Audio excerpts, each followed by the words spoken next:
Hello, hello mga ka-sunshine. Good morning. So, ito yung ating ganap nung Sabado kahapon. So, yan. May program ang mga bata sa church, Adventurous Day nila. Kaya, magbibihis kami ng white dress. Kasi, yung color dapat daw is white, burgundy, shades of blue, at saka green. So, pinili ko yung white kasi silang tatlo is merong white. So, dito, ang una kong binihisan is si Bunso, si Baby Seri. Unahin natin ang kanyang hair kasi nasa mood siya magpatali ng kanyang hair. O, diba, nilalagyan ko yan nung parang, parang gel sa hair ng mga baby para talaga, maayos ko yung kanyang buhok. After that, magdadiaper kami, tapos magbibihis kami ng damit.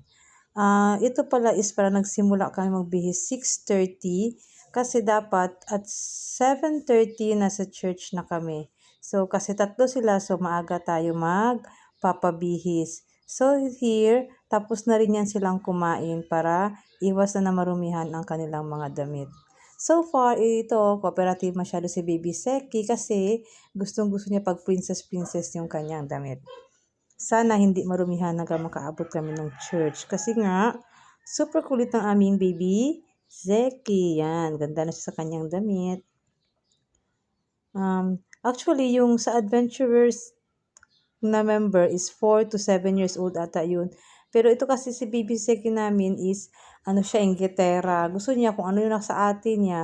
Meron din siya, kaya binilhan ko na rin siya ng kanyang scarf at pinasali ko siya sa Adventure Club.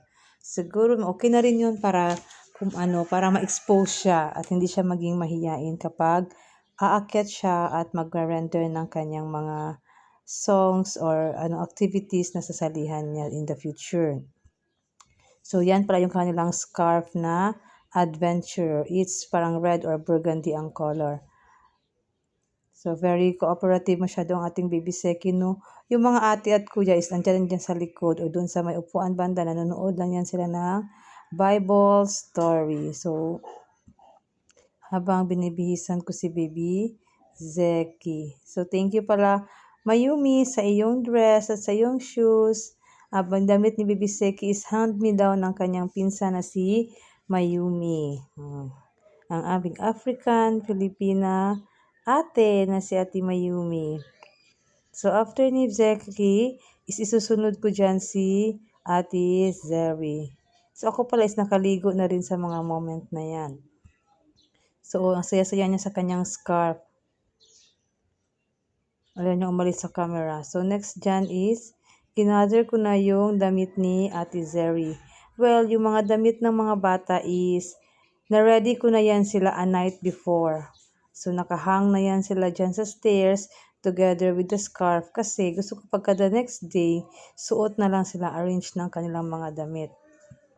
As well as sa amin ni tatay, ready na rin yung mga damit na isusuot namin. Yung damit ni Zegri is, binili ko yan noon, 2 years old pa siya. So hanggang ngayon, gamit niya pa kasi nga mahaba masyado yung damit pagkabili ko. So nasobraan yung allowance na ibinigay ko. From 2 years old, nakasya sa kanya. Ngayon, she's turning 5 years old, is kasya pa rin sa kanya yung kanyang damit na white. So ngayon, isaayusan ko siya ng kanyang buhok at nag-iisip ako kung anong hairstyle ang gagawin ko since maiksi yung buhok niya at hindi ko matali lahat. Naisipan ko dyan is lagyan siya ng wig, yung pa-curl na wig kasi meron yan siyang pa-curl na wig na ipit. But before that, ay itatali ko muna, isecure ko muna yung kanyang buhok para hindi magulo. So, yan. Nang ilagay ko na ang kanyang hair is parang mabigat pa or malaki pa sa kanya. So, bagay siguro yan siya or pwede siya sa mga event na mga big event. Tapos, natanggal pa yung ribbon kaya hindi ko na pinasuot sa kanya ng tuluyan. Ang ginawa ko is kinuha ko yung kanyang isang wig. O, diba? Bata pa siyang dami ng wig. So, change tali. Ito naman si Zeri is baby pa lang yan siya, marami na yan siyang hairstyle na nagawa sa buhok niya.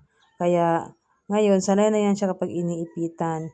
On the other side, kasi nga, nang tingnan ni tata yung oras is 7 o'clock na. So, tinulungan niya na ako sa mga bata. Siya na ang nagbihis kay kuya. Siya na naglagay ng pants at saka ng sapatos. Pero yung polo, yung top ni kuya, ako na ang maglalagay mamaya. Nakakatuwa lang mga ka-sunshine kasi nga kapag Sabado, is teamwork talaga kami ni tatay sa mga bata.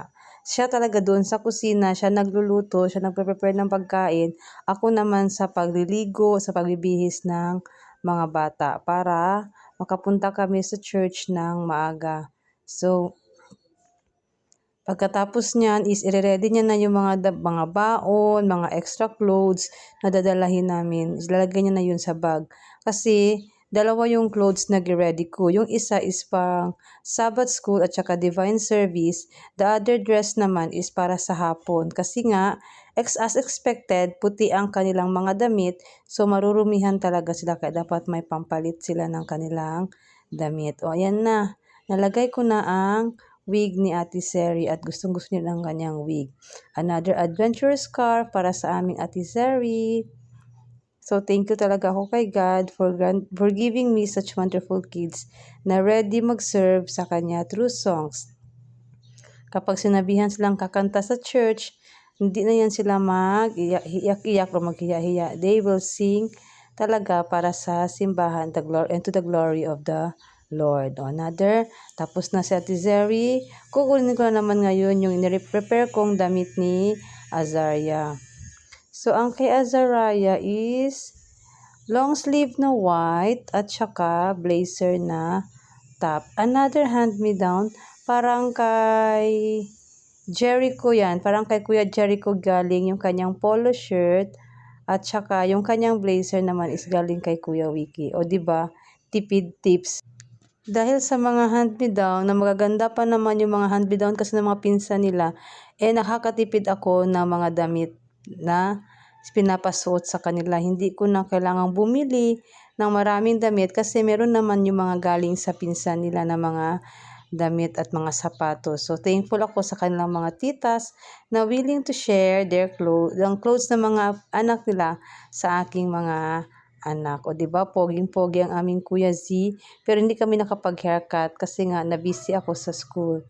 So, very cooperative din ang ating kuya dahil excited din siya sa kanyang part sa Sabbath school. So, he's turning 7 na din ngayong June. Actually, silang tatlo is magsa-celebrate ng kanilang birthday next month. So, lahat sila is June babies. Yan ang aking mga June babies. I have Kuya Z who will be celebrating his birthday on June 12. Baby Seki will have her birthday on June 10. And Zeri will be celebrating her birthday on June 30. Oh, ayan na. Tapos ko na silang bihisan. Tatlo. Oh, suot na kailang Adventures Club and they say goodbye because they're already ready for going to church.